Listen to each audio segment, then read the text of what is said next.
Aujourd'hui, je suis vraiment heureuse d'accueillir une invitée que vous connaissez sûrement, la pétillante, drôle et engagée Swan Périssé. Coucou.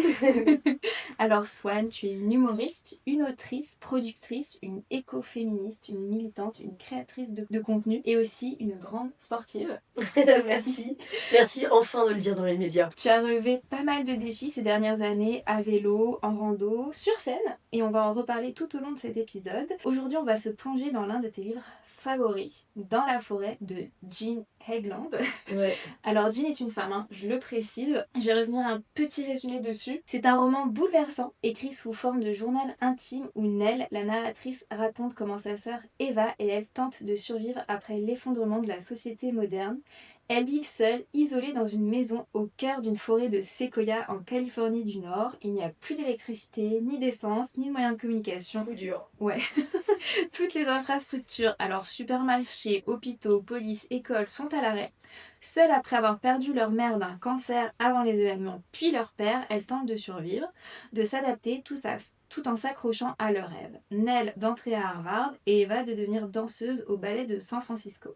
Mais progressivement, elles doivent abandonner ces illusions, faire le deuil de leur vie d'avant et apprendre la survie, repenser leurs relations entre elles et avec la forêt qu'elles avaient appris à craindre. Donc c'est un livre super fort sur la survie, la résilience, mais aussi sur le retour à la nature. Alors Swan, pour commencer, comment tu as découvert ce livre?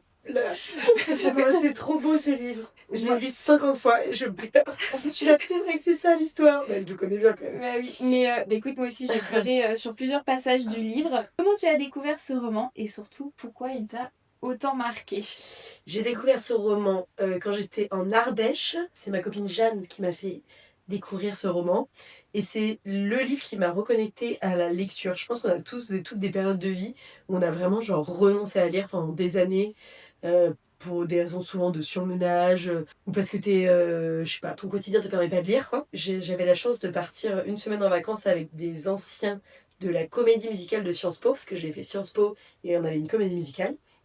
Et ma copine Jeanne me prête ce roman qu'elle avait, et elle me dit, je te le prête, et je lui dis, bah écoute, je vais te le rendre, mais plutôt dans 3 semaines, parce que moi, je lis plus du tout, donc je vais pas pouvoir le finir là, d'ici la fin de la semaine. Et en fait, tous les jours, on allait se dorer la pilule près des rivières, rivières qui depuis sont asséchées à partir du mois d'août, ambiance. Et comme par hasard, et en fait, je l'ai lu en 2 jours le livre. Et je l'ai trouvé incroyable et ça m'a bouleversée. Et ce livre m'a bouleversée parce que déjà, quand je l'ai lu, j'arrêtais pas de lire l'auteur Jean Egland et j'étais là, mais c'est pas possible, c'est pas possible. Et moi, je me disais, c'est pas possible que ce soit un homme qui écrit ce livre. Tellement la sensibilité, désolée, mais l'intelligence. Non, mais la nuance des émotions, le rapport à la nature était en fait féminin. Et donc, j'étais en train de lire le livre, je connaissais rien de l'autrice. Et j'ai tapé le nom sur Google, vraiment, ce qui m'arrive assez rarement, pour constater qu'en fait c'était Jean et donc c'était un prénom féminin. J'étais là, bah da, genre c'est une évidence quoi. Et aussi parce que c'est un livre qui a été écrit, et j'arrivais pas à le croire aussi, en 1990, alors que c'est des questions qui sont très très actuelles. Voilà, on parle d'effondrement ou des effondrements, en tout cas du fait que l'État, il se peut très fortement que l'État ne puisse plus assurer les 5 fonctions principales, c'est-à-dire, parce que c'est ce que tu as dit, hein, mais l'hôpital, si je m'abuse, les transports, l'éducation, La police. la police, donc la protection des citoyens, et l'énergie. Enfin, si Ouais, la santé. ouais, la santé, et aussi l'énergie, se chauffer, se refroidir, voilà.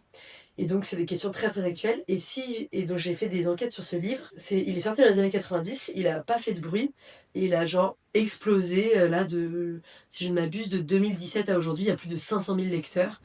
Et je l'ai lu au début du buzz de livres. Donc c'était peut-être ouais, 2021 ou un truc comme ça. Donc c'est très actuel, quoi. Ouais, Et carrément. féministe, c'est écoféministe. Oui, et ce que je trouve très fort, tu vois, dans la forêt, c'est à la fois un effondrement collectif, mais justement une transformation personnelle. Et toi, Swan, j'ai un peu l'impression que tu as vécu ta propre bascule.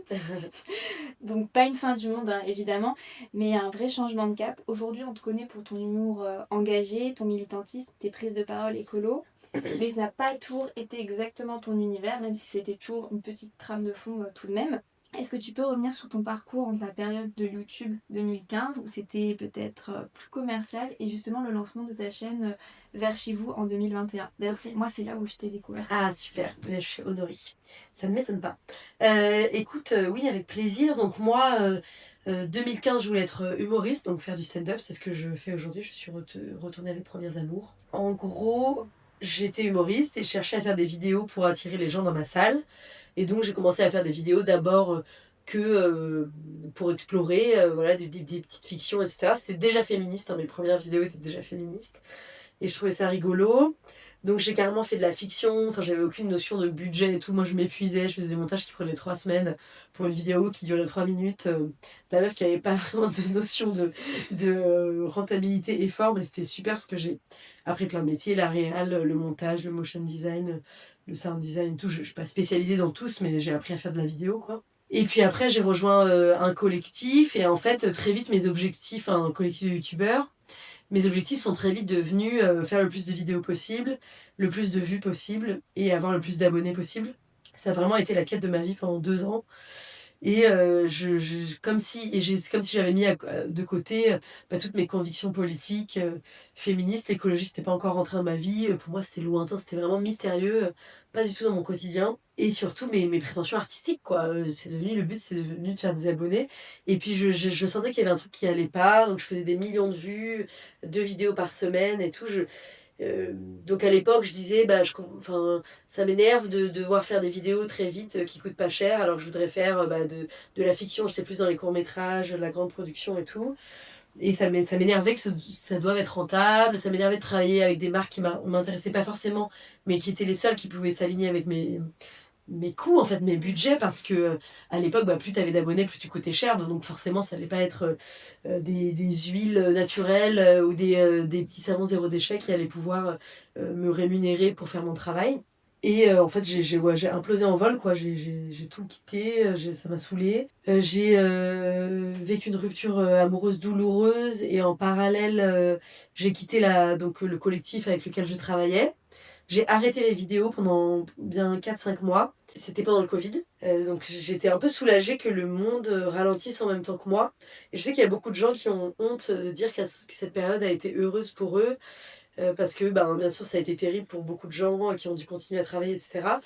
Mais je sais qu'en fait ça a été très heureux pour beaucoup de personnes qui en fait se sont lâchées la grappe, se sont dit bah oui, ma boîte coule, mais de toute façon ça allait couler un jour ou l'autre. Oui, j'ai plus de revenus, mais en fait, ça me permet d'avoir du temps pour moi. Oui, je passe plus de temps avec ma famille et je pense notamment aux féministes, mais j'en bénéficie parce que finalement, je suis plus heureuse à jouer aux jeux de société avec mes enfants ou avec mes amis le soir que de devoir travailler pour le dossier du lendemain, quoi. Et c'est un peu ce que ça m'a fait. J'ai vécu avec Louane, ma meilleure amie, et ses parents, donc dans un truc plus collectif, familial et avec plus de temps. J'ai fait énormément de sport. Alors là, vraiment, j'ai perdu 10 kilos, j'avais que ça à faire. De toute façon, pas perdre du poids, mais faire du sport. Je fais 3 heures de sport par jour et tout. J'ai essayé vainement de le refaire 40 000 fois, mais je suis trop fatiguée, je cherchais pas le temps depuis. Et, euh, et là, j'ai découvert l'écologie et je me suis dit, je vais vivre dans la petite caravane de mon grand-père, parce qu'il avait une petite caravane qu'il avait donnée voilà, Tatiana, que j'ai appelée Tatiana, qu'il avait donnée en héritage à ma maman. Et j'avais envie d'écologie, donc je me suis dit, moi, mon ex, alors il rénovait sa maison, moi je savais rien faire, même si je l'avais aidé en travail exécutif plein de fois. Je me suis dit, je vais apprendre à bricoler avec mes abonnés et autant le faire avec du sens. Donc on va apprendre à faire des toilettes sèches, on va apprendre à transformer une cuisine en cuisine zéro déchet, on va apprendre à faire du tri dans nos garde-robes et tout, mais ensemble. Et donc j'ai voyagé à travers la France et j'ai appris à bricoler avec mes abonnés. À faire un four à pizza en terre et en chaux et en paille, des trucs comme ça quoi. C'est intéressant. Ah oui. Et justement, ça a été un peu ta prise de conscience. Est-ce que ça a été un peu ton moment de bascule où tu t'es dit, durant les tournages de ces vidéos, que tu voulais faire rentrer plus d'écologie ou voire carrément t'engager? Oui, exactement. Je pense que mon engagement aujourd'hui, il est plus intellectuel ou dans visibiliser des luttes et surtout faire prendre conscience à tous que justement les effondrements nous attendent et comment, de toute façon, le changement, les bouleversements, les disparitions des services de l'État arrivent. Enfin, tu vois, il y a 5 ans, on trouvait farfelu. Il y a 15 ans, quand Pablo Servigne avait sorti son livre, on lui disait carrément que c'était un menteur et un fou. Là, ça devient de plus en plus une évidence. Même des gens très très sérieux le disent. Et en gros, les écolos travaillent pour que ces changements se fassent de la façon la plus douce possible, avec le moins de morts possible, le moins d'épidémies possible, le plus de résilience et de robustesse. On parle de robustesse des entreprises, des services étatiques plutôt que de performance. Quoi. Aujourd'hui, on est dans la performance et on parle de comment faire en sorte que les systèmes soient plus résilients. Quoi. Mais je me souviens, pendant ces 2 ans-là, j'ai tout simplement compris comment notre monde fonctionnait. Enfin, les toilettes sèches, alors il y a beaucoup de gens qui voient ça comme si c'était dégoûtant, mais moi, dans les toilettes normales, je vois de l'eau potable, je vois des eaux noires qui sont mélangées avec des eaux grises, qui partent à des kilomètres de là pour être dans des stations d'épuration, ça sent mauvais, ça coûte hyper cher, toutes les infrastructures sont abîmées, donc pour transporter, je rappelle, notre caca, qui pourrait servir à la terre du jardin d'à côté, quoi, de 15 mètres, de 200 mètres.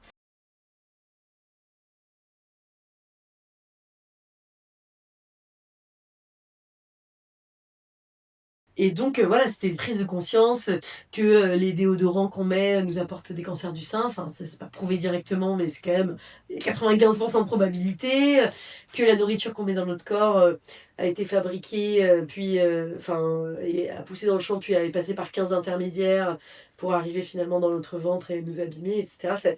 Ça a été 2 ans de prise de conscience de, mais attends, mais qu'est-ce qu'on fait rien qu'à échelle individuelle, ce qu'on met sur notre corps, ce qu'on mange, ce qu'on fabrique, la façon dont on traite nos besoins, notre électricité et tout, c'est une folie disproportionnée qui surtout n'a plus de sens. Quoi. C'est des structures où, tu vois, dans les 30 glorieuses, à partir des années 50, oui, on voyait ça comme du progrès, et c'était vraiment du progrès parce que la santé allait vraiment mieux, etc. Mais aujourd'hui, on s'empoisonne à petit feu tous les jours. Quoi.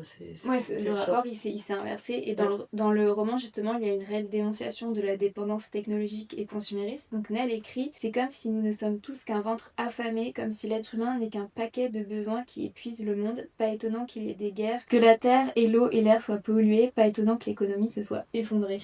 Oui, alors ça, je pense que c'est à la fin du roman, parce qu'en fait, attention, spoiler, hein, mais vraiment, je vous encourage à le lire. Désolée Amélie, je vais le spoiler. Mais en fait, à la fin du roman, donc ces femmes, ces très jeunes femmes, parce qu'elles ont 17 et 18 ans, se sont adaptées, ont appris à s'ennuyer. Et donc elles s'ennuient plus parce qu'en fait elles voient les feuilles, le vent dans les arbres, les animaux, la terre, la joie d'être dehors, les rayons du soleil, le vent, les animaux, les saisons, enfin ce qui est quand même une richesse époustouflante. Mais ce qui est fou, donc bien sûr elle dit ça à la fin du roman, mais elle commence pas du tout par ça. Ce que je trouve fascinant dans ce roman, c'est toute la période d'ennui et de désespoir qui commence, puisque en fait elles habitent à 50 km de la ville, mais avant elles allaient à la ville tous les jours. Elles étaient considérées quand même comme des meufs quand même connectées à la nature, puisqu'elles habitaient loin et qu'elles faisaient l'école à la maison. Mais en réalité, elles s'ennuient. Pendant des années, elles s'ennuient et elles sont désespérées. Et elles voient leur réserve s'amenuisir, s'amoindrir, s'amoindrir, s'amoindrir de jour en jour. Et surtout, elles s'ennuient, elles languissent leurs amitiés, leurs amours qu'elles n'ont pas eus. Donc c'est terrible.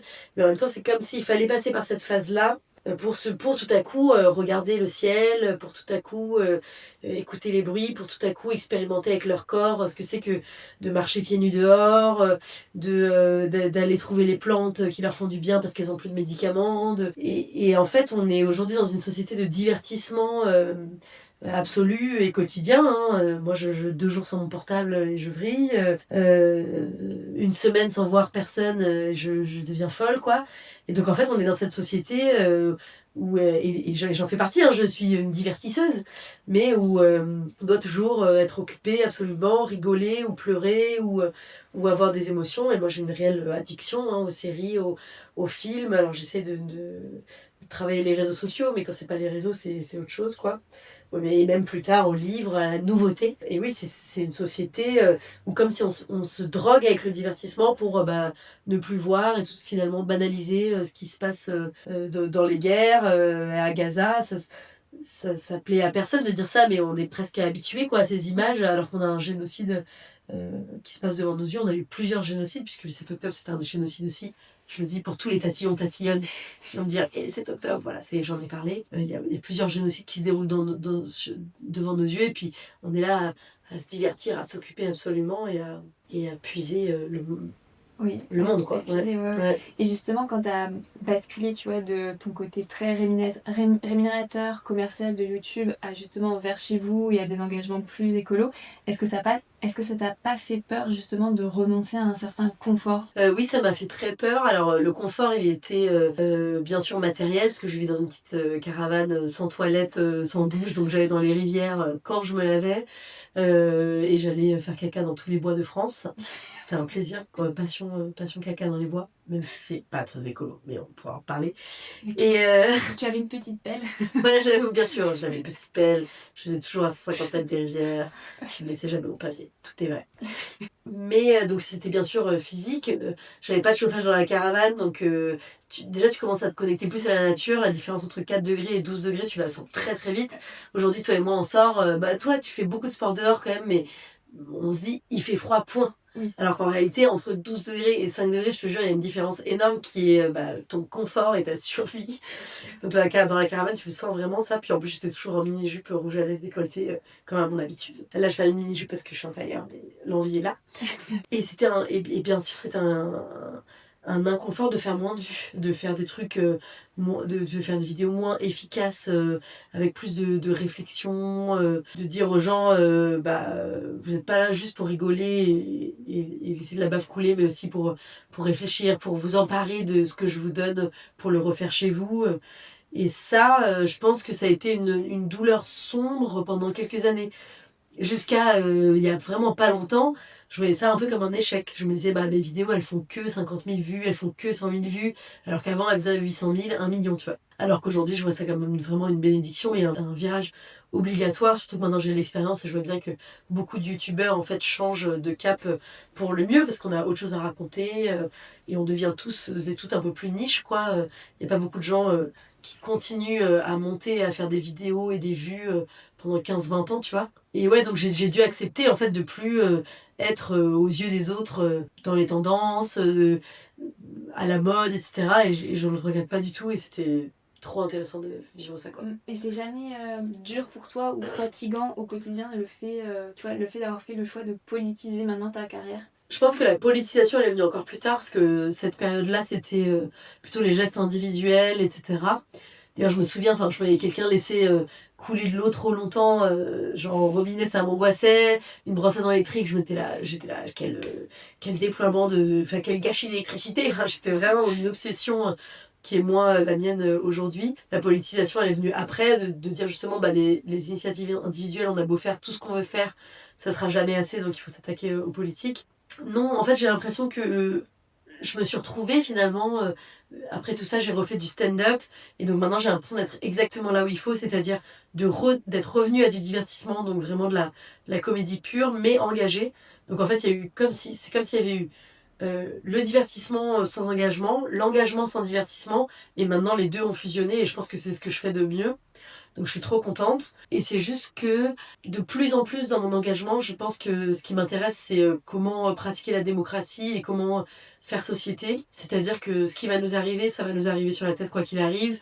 Devoir démanteler par exemple des centrales nucléaires ou les rénover.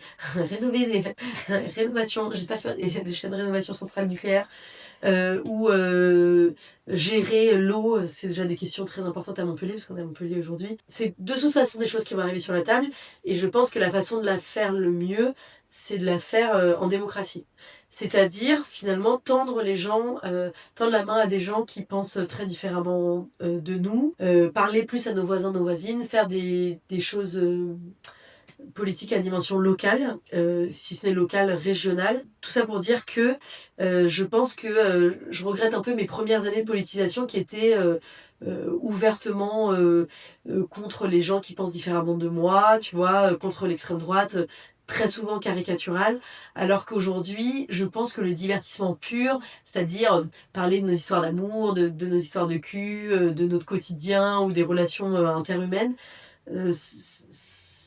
ça redevient nécessaire puisque ça crée du lien, ça fait rire les gens ensemble, ça mène de la douceur, de la compréhension, de l'empathie envers l'autre.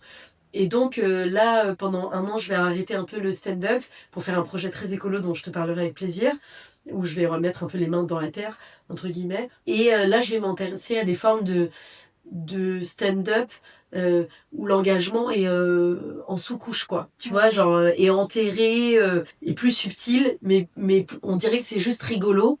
Mais en fait, il y a plein de messages derrière, quoi. Un truc un peu plus subtil que je parle des politiques, je fais de la politique, je tape sur les gens qui pensent pas comme moi en politique, tu vois. Un truc un peu plus un peu plus sur le vivre ensemble. D'accord.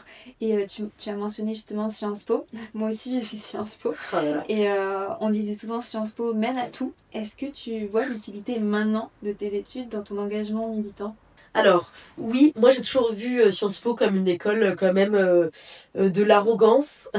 Et mine de rien, bah, ça m'a toujours servi à être sûre de moi, à aller tirer la manche de l'un pour lui dire comment tu fais ça, ou de l'autre. Moi, j'ai appris à faire du montage toute seule, j'ai appris à faire du stand-up toute seule. En réalité, t'es jamais seule, hein. Tu vois les vidéos, tu vas demander de l'aide et tout. Donc moi, je me suis jamais dit c'est pas pour moi. Donc ça, c'est quand même un truc très, très élitiste qui vient de Sciences Po. Et je me suis jamais dit, enfin, je me suis toujours dit, il n'y a pas un truc où si passe des heures et des heures, je vais pas pouvoir l'apprendre. Ouais. Donc ça vient de Sciences Po, ça vient aussi du conservatoire parce que j'avais fait beaucoup de piano. Aujourd'hui, je fais plus du tout de piano, mais je sais très bien que si tu fais 3/4 d'heure de quelque chose par jour, au bout d'un moment, Oui. ça va bien dans tes doigts, dans tes mains. En ce moment, je fabrique plein de low-tech. Je suis pas ingénieure, j'y connais rien à l'électricité ou je sais pas à l'eau ou à la matière, quoi. Mais au bout d'un moment, tu regardes des tutos, tu le fais, tu rates 1 fois, 2 fois, 3 fois, bah t'arrives à faire du bricolage, quoi. Alors que ma famille n'est pas manuelle. Donc ça, Sciences Po, ça m'a servi. Et aujourd'hui, très récemment, je me dis que ça me sert pour vérifier mes recherches. Donc je fais un travail presque journalistique dans mon podcast qui s'appelle Il y a plus de saison, qui est un podcast sur l'écologie.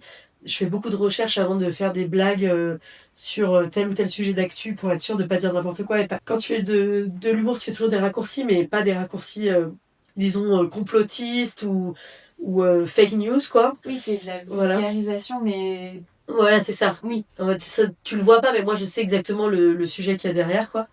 Et en réalité, Sciences Po, je pense que ça m'a servi à ça, c'est à vérifier les faits et à savoir quel journal raconte n'importe quoi, quel journal raconte pas n'importe quoi.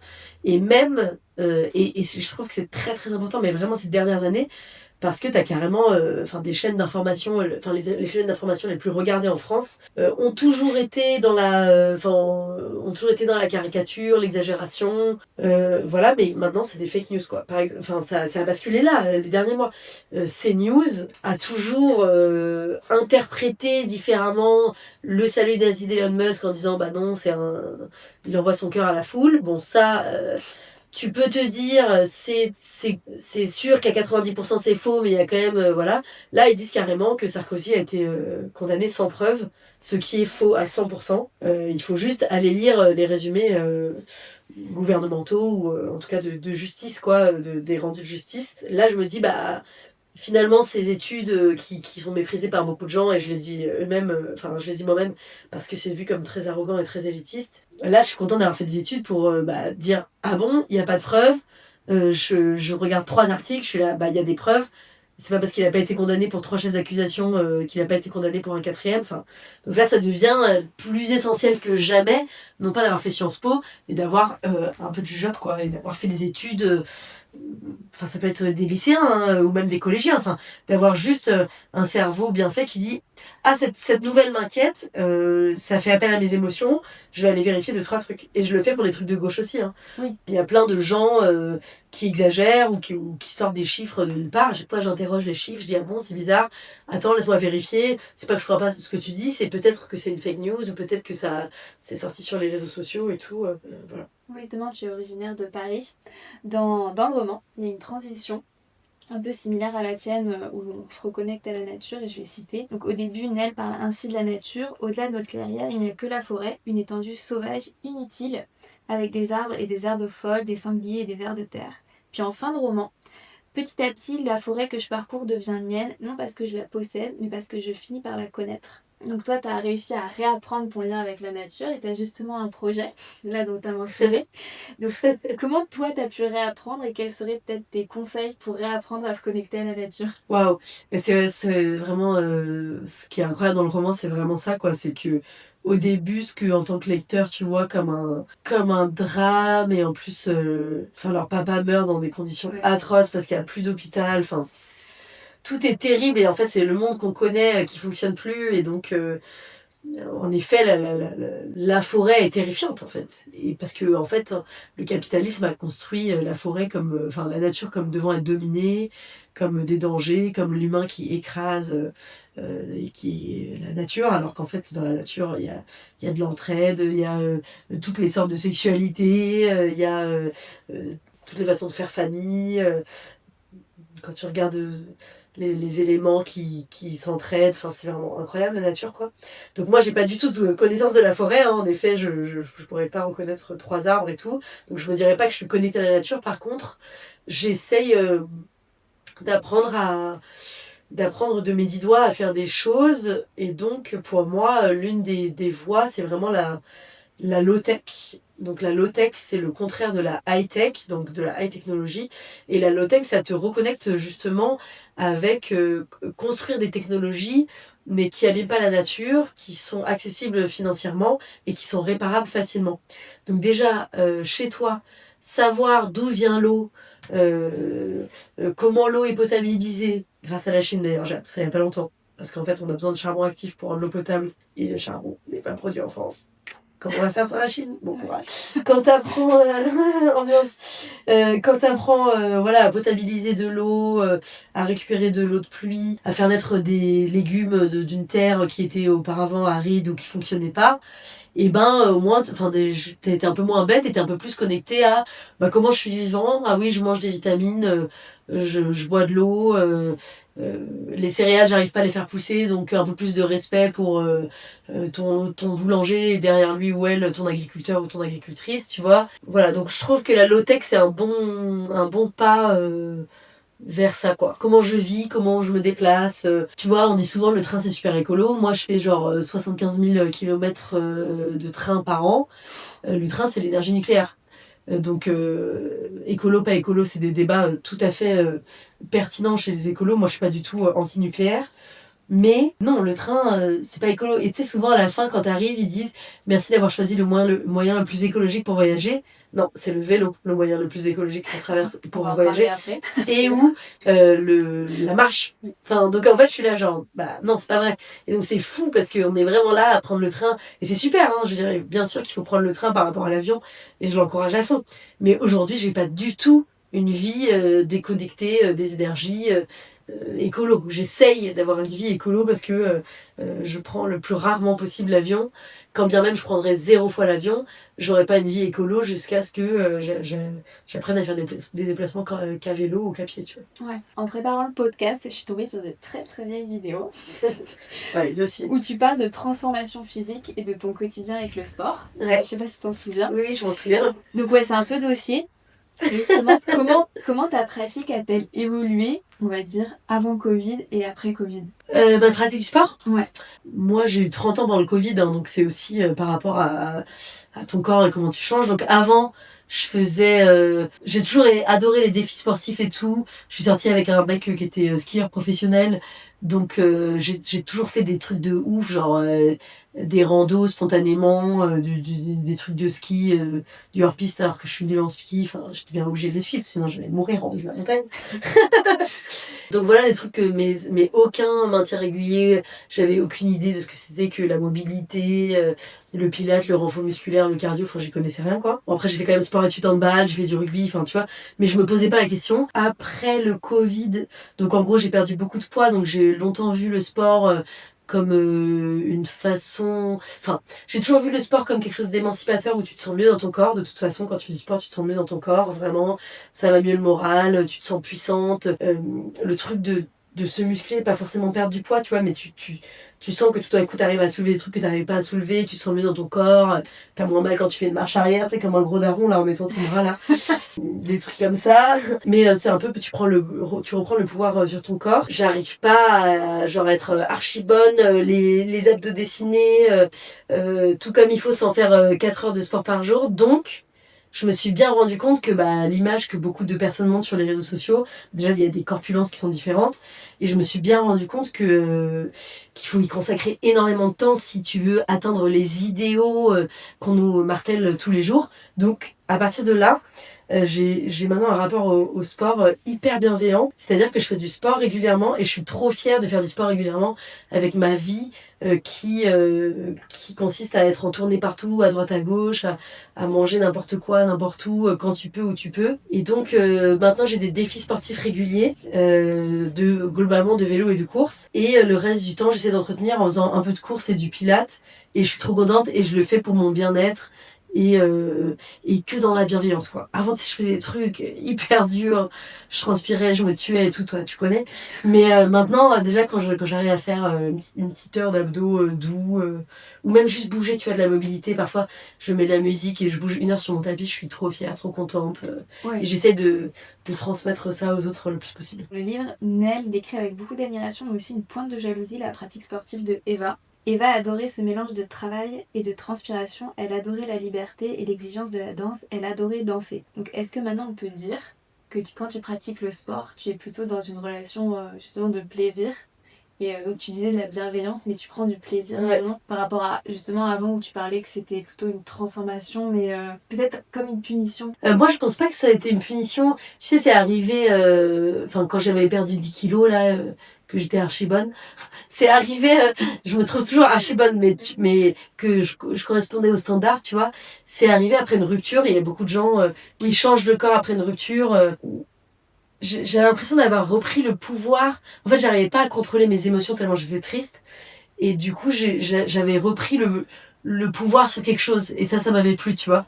Et aujourd'hui, c'est du plaisir, mais je fais quand même des gros défis quand même. L'année dernière, il y a 1 an, j'ai fait Paris-Rennes à vélo, donc ça n'a plus rien à voir avec le physique visuel. Mais j'aime bien mettre des grosses races à vélo quand même. C'est trop bien. Donc je sais pas si on peut appeler ça du plaisir, mais c'est une... en fait, pour moi, vraiment, le sport, c'est éminemment féministe, quoi. Je sais pas, il y a un truc... je me sens puissante, en fait. Oui, est-ce que c'est un moyen justement de te réapproprier ton corps? Ouais, même ma vie, je pense. Oui, parce que... Je me sens puissante. Et par exemple, dans la vie, tu sais, t'as chaud, t'as froid et tout, quand tu fais un voyage à vélo, donc moi mon truc, je fais très rarement des sorties de 30-50 km et tout, je fais des voyages à vélo. Oui. Donc mes petits voyages à vélo, c'est 3-4 jours, et les grands, c'est 1 mois. Mais je pense que dans ma vie, juste sortir 30 km à vélo, ou 50 km, je l'ai fait genre 2-3 fois. Oui. Vraiment, genre, j'ai toujours fait 500 km, c'est vraiment un délire. Et en fait, t'as plus chaud et froid. Genre, c'est comme si ton corps, il se régulait. C'est vrai, oui. Même quand il fait 3 degrés, tu vois, genre, t'es là où tu devrais être. C'est comme si c'était dans les gènes de l'humanité de devoir, tu sais, les humains, les hommes et les femmes préhistoriques, tu sais, on dit jamais les hommes et les femmes préhistoriques, c'est hyper énervant. Les femmes préhistoriques, on va dire tout court, tu sais, elles marchaient des kilomètres et des kilomètres, on est fait pour courir lentement et marcher longtemps. C'est comme si on se retrouvait, et puis tu sais, les voyages à vélo, c'est vraiment manger, dormir, avancer, manger, dormir, avancer. T'es épuisé, tu dors sur un vieux parking, genre sur un arrêt de bus par terre et tout, tu mets le coussin par terre, tu dors, parce que t'as juste besoin de dormir, quoi. Donc j'adore cet état-là, quoi. Ça fait très envie quand tu... Ça donne trop envie, genre, on est d'accord. Ça donne trop envie, c'est vraiment trop agréable. Du coup, tu te regardes pas dans le miroir aussi pendant les voyages à vélo. Et puis tu manges, si tu dois manger 3 plats de pâtes, tu manges 3 plats de pâtes parce que t'as faim. Donc t'es vraiment à l'écoute de ton corps. Ça devient l'essentiel, quoi. Bien respirer, ne pas avoir mal aux genoux ou au dos selon ta position de selle, et avancer et tout. Tu manges 3 plats de pâtes, tu dors, tu bois, tu t'avances. Enfin, il y a un truc... c'est toi qui m'avais conseillé de mettre... Des vrais cuissards? Non, des vrais cuissards, c'est sûr. Mais je crois les chaufferettes, c'était pas toi qui m'avais conseillé? Oui. J'ai mis... merci beaucoup. L'année dernière, tu m'avais conseillé. J'ai mis des chaufferettes sur mon cul. Vraiment, genre, j'avais vraiment froid aux fesses. Ouais, je mettais des chaufferettes là au milieu de la fesse, c'était incroyable. Par exemple, l'année dernière, c'était quand même Paris-Rennes. En plus, je crois qu'il y avait une tempête et tout. Je me suis tapé la tempête, je me suis fait griller dessus pendant des heures, genre, en vent de face. Mais comment tu fais je pense qu'il y a beaucoup de femmes qui voudraient, tu vois, se lancer. Mais est-ce que tu as toujours eu en toi, on va dire, cette confiance pour partir en solo?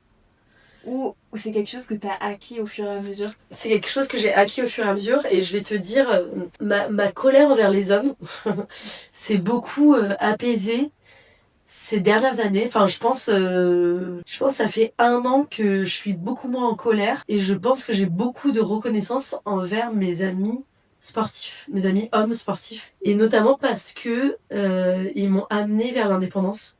Je dis pas qu'il faut avoir un homme pour être indépendante financièrement. Oui, mais... MDR. Non, Je suis vraiment la plus riche de tous mes proches, hommes et femmes. Non, mais pour être indépendante sportivement. Oui, Ouais. En gros, ce que j'ai remarqué, c'est que j'avais l'impression, quand je traîne avec des connards, ils sont là avec leur GPS et leur montre connectée à faire genre c'est simple.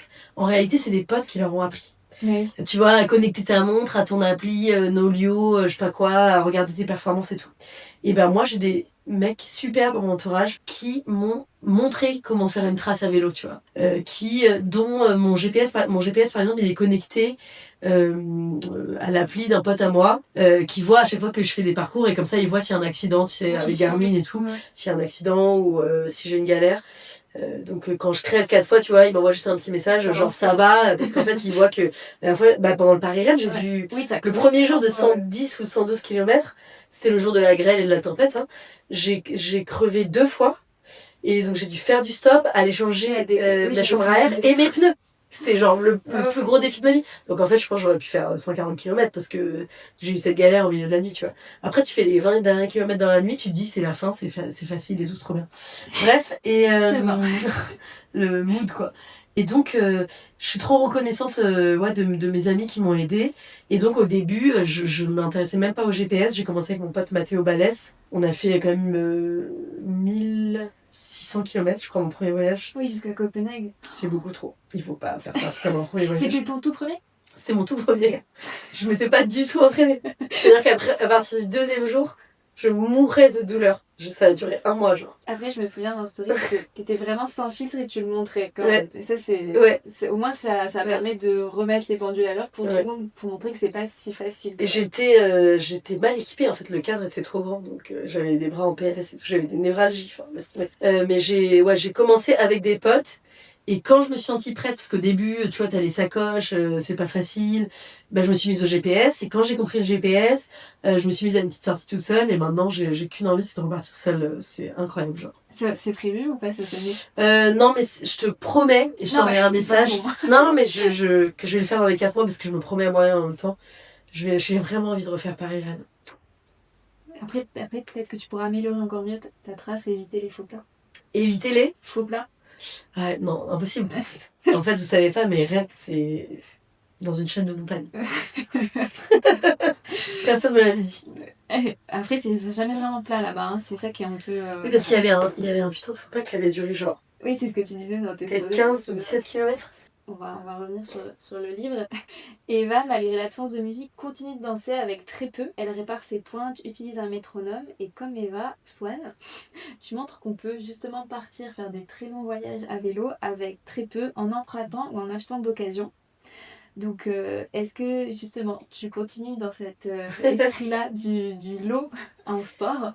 Ben oui, parce que je pense que j'ai fait... Alors j'ai acheté des sacoches Ortlieb. Oui, ça y est. Il y a quelques mois, mais j'ai fait peut-être 2800 km avec des vieilles sacoches trop pourries qu'on m'avait offertes, qui fermaient plus, genre avec les fermetures éclair en mettant des tendeurs et tout. Et je vous jure qu'en voyage à vélo, c'est... Enfin, toi, tu le sais bien, mais c'est trop important d'avoir des bonnes sacoches, quoi. Et donc ouais, c'est vraiment trop drôle. En fait, tu vois tes copains les semaines d'avant qui te prêtent un kawaii par-ci, un casque par-là, etc. Franchement, aujourd'hui, il y a trop de matériel de sport. Genre, ça a été trop produit. C'est bon, je pense qu'on va s'en sortir avec des sacoches de la dernière génération. Et genre, avec Amélie en ce moment, qui est une très bonne amie qui travaille avec moi, donc on rénove un appart et on a respectivement un casque de vélo et un casque de roller. Parce qu'on détruit des murs et donc ça nous tombe dessus. Donc je suppose que c'est absolument pas recommandé. Et les tatillons des travaux vont nous dire que c'est pas bien et qu'on va mourir. Si un éclat tombe dans le trou du casque de roller de l'aération. Mais en tout cas, on n'allait pas acheter des casques de chantier en fait. J'ai trop de casques à la maison. J'ai des casques de vélo, j'ai des casques de roller, je n'ai pas besoin. Alors après, quand tu fais de la performance de vitesse à vélo, je suppose que tu as besoin d'un casque à vélo qui a pas de prise d'air. Mais moi, mon maximum c'est 22 km/h, donc c'est déjà rapide, surtout avec des sacoches et tout. Je te remercie vivant. Je prends ça comme un grand compliment d'une grande sportive. Eva, donc c'est celle qui est passionnée de danse, a un rapport quand même assez particulier avec son corps. Je sais pas si tu te souviens. Elle a des troubles du comportement alimentaire. Ouais. C'est sous-entendu. Ouais, c'est sous-entendu, c'est pas mentionné, mais elle décrit vraiment des habitudes assez strictes, voire monacales et obsessionnelles. Est-ce que toi, comment tu vis ton rapport justement avec ton corps, puisque mine de rien, avec les réseaux, tu l'exposes et souvent tu l'exposes depuis plusieurs années. Voilà, c'est le rapport aussi à la vieillesse. Ouais. Moi aussi j'ai passé 30 ans à ce je précise, mais voilà. Bah déjà on est hyper jeune. Enfin, genre à 30 ans, je me dis toujours que je suis hyper jeune. Même si bien sûr j'aime bien faire des blagues sur le fait que je vieillis. Ma meilleure amie elle a 25 ans, donc je vois bien qu'on n'a pas une façon de parler, une façon d'appréhender les choses et tout. C'est terrible hein, vraiment dans le... Enfin en fait c'est terrible et magnifique encore une fois ce livre parce que en fait elle danse... Elle continue à danser 6-7 heures par jour au métronome. Donc, je sais pas si vous vous rendez compte, mais c'est un truc genre avec une aiguille et un petit point en tout, ça fait tic, clac, clac, clac, tic, clac, clac. Ah si, ça fait du piano en plus. Ouais, genre, bah voilà, moi vraiment le métronome c'est le traumatisme quoi.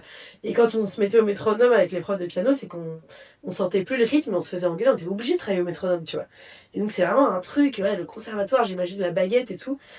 Et à la fin, bon, je vais pas spoiler la fin, mais à la fin, elle danse sans musique et sans métronome au rythme de la nature. Et c'est émouvant. C'est incroyable, genre. C'est vraiment bouleversant. Ce qui montre que finalement, tous ces objets qu'on se rajoute pour se divertir, pour que ce soit, tu vois, jusqu'à la musique, quoi. On n'a pas besoin d'électricité pour être heureux. Moi, je pense qu'on a besoin de la musique pour être heureux. Des instruments et surtout du chant. Mais on n'a pas besoin d'électricité pour être heureux, quoi. C'est fou hein, de se dire ça, quoi. Bref, donc moi, mon rapport... moi, je me trouve archi bonne quand je perds 2 kilos ou 3 kilos. Et genre, personne ne le voit. Genre, les gens sont heureux pour moi.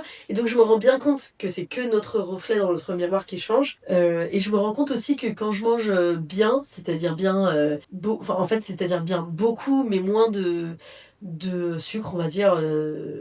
Vraiment les trucs sur Yuka à 0 sur 100, quoi, de Kinder Delice. Voilà, des trucs qui te font du mal et qui t'empoisonnent, tu vois. Et bah, je me sens en fait plus belle, plus en forme et tout. Et donc, je me suis rendu compte que c'est pas tant le physique que le bien-être qui amène en fait se trouver beau. Parce qu'en fait, parfois, mon poids va être le même, ou mon apparence physique, ou je sais pas, mon tour de taille, j'en sais rien, va être la même, mais parfois je me sens archi bien quand en fait j'ai mangé sainement, et en fait, je pense que c'est psychologique. Tu sais, c'est prouvé que ce que tu manges mal, enfin, ça amène de la dépression, quoi. Il y avait, comment ça s'appelait, enfin, l'intestin, le deuxième cerveau, là, le livre sur... Oui, je vois. Le deuxième cerveau, ou je sais pas quoi, tu as un livre sur l'intestin qui explique que, bien sûr, qu'il y a des symptômes dépressifs qui viennent aussi de l'alimentation, etc. Donc en fait, non seulement quand tu manges mieux, apparemment, il y a parfois des changements physiques, euh, mais je pense que c'est juste que tu te sens mieux dans ton corps quand tu as mangé des épinards, parce que des épinards et des pâtes et du chocolat noir et un bon dessert, mais un truc que quand tu manges sainement, par rapport à tes besoins, quoi, tu vois. Pas industrialisé, quoi, on va dire. Ouais, voilà, c'est ça.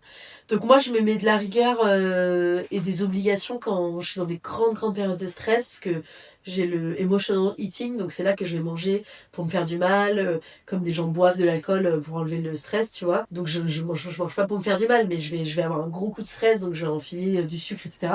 Donc là, je me mets des rigueurs, et en fait, quand j'ai du temps, genre en vacances, des trucs comme ça, j'ai le temps de cuisiner, j'ai le temps de me faire du bien, et bah là, je compte plus du tout, parce que je sais que je vais manger des gâteaux quand j'en ai besoin, je vais pouvoir marcher, dormir, tu vois.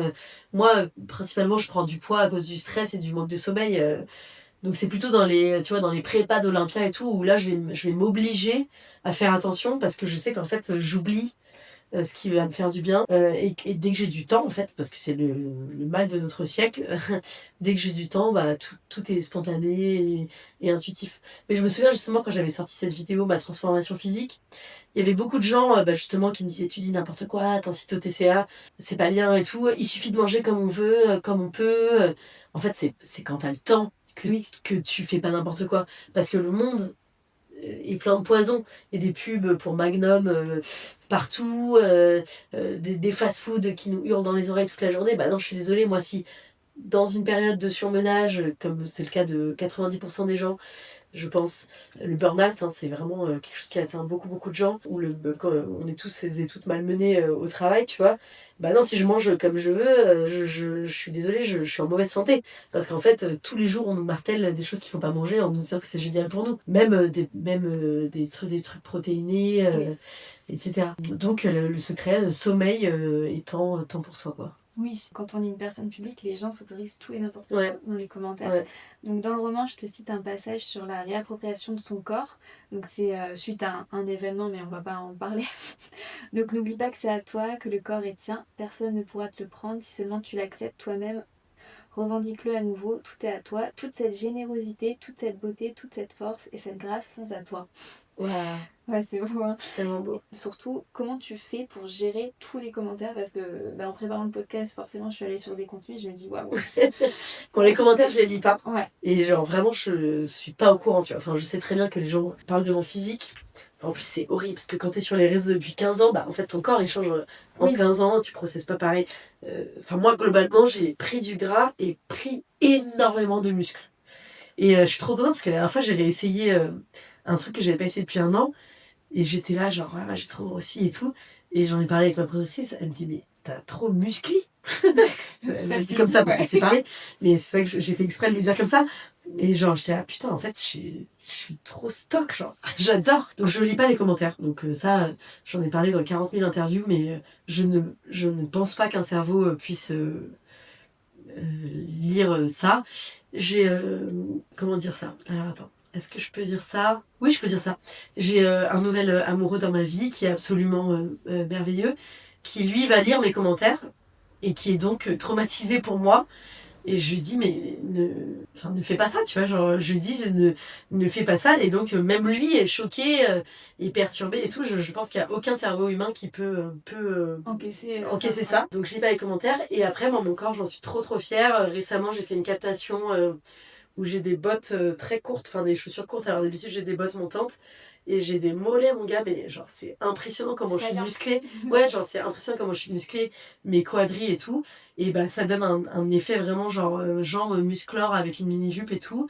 Et je suis trop fière et j'assume trop. Et ça c'est vraiment depuis les 1600 km à vélo parce que je me souviens du changement pour le coup. Avant, après, je suis allée acheter des vêtements, parce que j'avais une conférence et que j'avais que des vêtements de babos. Et je me souviens avoir été choquée, mais pas en bien ou en mal, c'était juste que j'arrivais pas à comprendre ce corps, quoi. Et donc, je suis trop fière de mes muscles, trop fière de mon gras, je me trouve trop belle, en toute modestie. Bah oui, et est-ce que justement tu trouves que le fait que tu te sentes musclée, c'est aussi un moyen de confiance en toi? Le fait, tu vois, que moi personnellement, tu vois, je trouve que depuis que je fais du sport, je me sens forte. Ouais. Enfin, je sais pas comment expliquer, mais j'ai l'impression que s'il m'arrive quelque chose, je saurais, tu vois, Ouais, l'affronter en fait. Ouais, c'est ouf. Moi, je pense que je n'ai jamais fait d'épreuve sportive qui soit plus difficile que des épreuves psychologiques que j'ai vécues dans ma vie. Ouais. Donc, par exemple, je trouve que l'un des trucs les plus durs en sport que j'ai jamais fait, c'était apprendre à faire du skatepark en roller. Okay. Parce que les chutes, c'est vraiment un délire. En fait, pour devenir fort, pour réussir à faire des figures, il faut tomber sur le coccyx, sur les hanches 40 000 fois au même endroit. Donc après, t'as des bleus, violets, jaunes. Tu tombes sur la tête très très fort, même si t'as un casque. Donc ta nuque, elle prend, tes épaules, elles prennent et tout. Donc ça, pour moi, c'est le truc le plus dur que j'avais fait physiquement. Et je me souviens, avant de me lancer, parce que tu te lances vraiment dans la rampe. Donc vraiment, c'est comme si tu sautais face contre terre. À 4 mètres de hauteur, quoi. Donc il faut bien sûr que tu as tes rollers, donc, ouais. Et si tu le fais pas, si t'es un peu en arrière, c'est là que tu te fais très mal. Donc il faut te jeter dans le vide. Et à ces moments-là, je pensais à des trucs psychologiques que j'ai traversés. Donc par exemple, quand j'ai mal aux muscles parce que j'en suis au 400e kilomètre et qu'il fait 3 degrés, et d'ailleurs que j'ai des boutons qui me sont poussés partout sur le corps tellement il fait froid, que j'ai des inflammations aux deux genoux et tout, je vais pas me dire tu peux le faire, ton corps est fort. Je vais me dire, tu peux le faire, t'as traversé ça, plutôt des chagrins, des deuils ou des trucs comme ça, tu vois. Donc je me sens jamais forte parce que j'ai des muscles, je me sens forte parce que j'ai surmonté des trucs psychologiques, enfin des chagrins en fait. En revanche, quand je fais des trucs physiques, je vois les conséquences du sport. Donc en ce moment, je rénove un appart, donc je détruis des murs.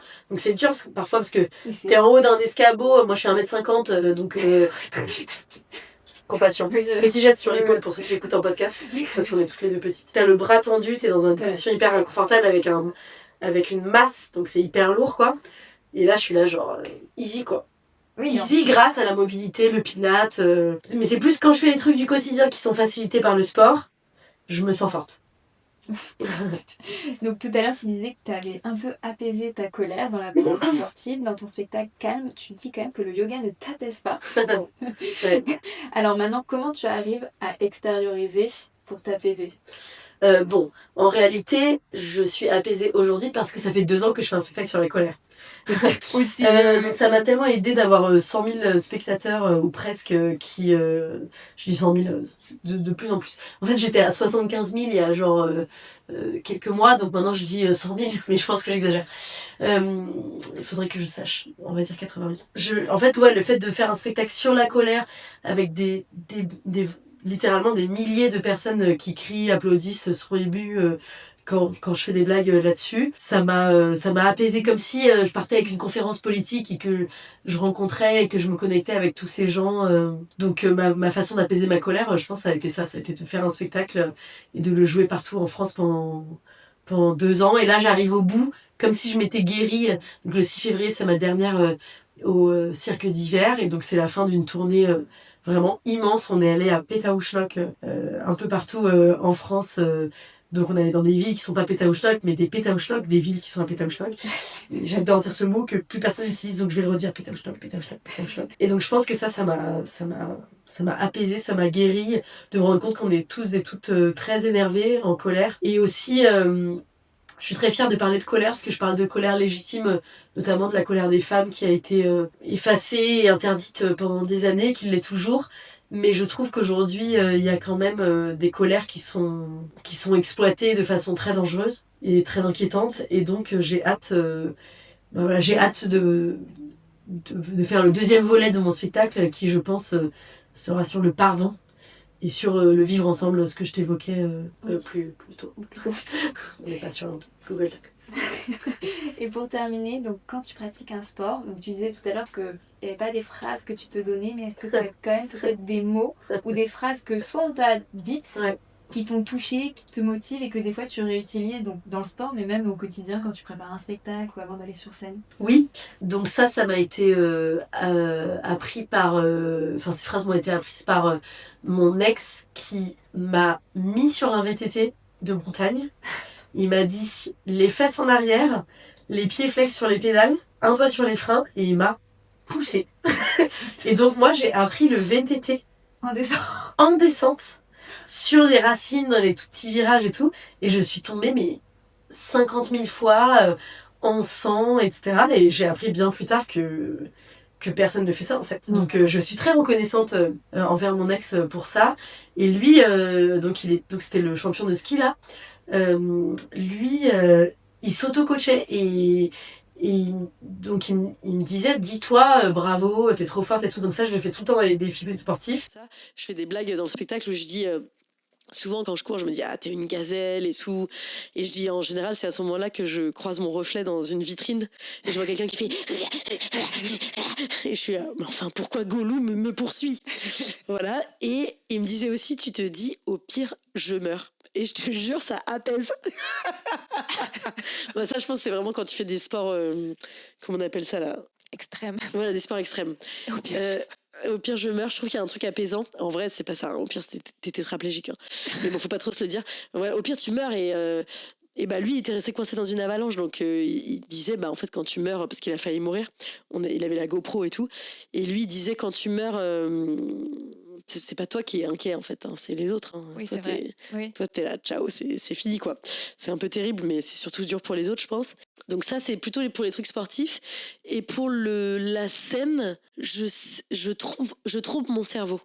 Donc ton cerveau panique. En fait, c'est un instinct de survie quand t'es devant 2000 personnes de vouloir partir. Et en fait, j'ai appris à tromper mon cerveau. J'ai appris à... Quand le plus dur, je trouve, c'est d'écrire des vannes et les tester. Et je me dis, tu peux le faire, ça va aller, il faut passer par là. Et au pire, tu meurs.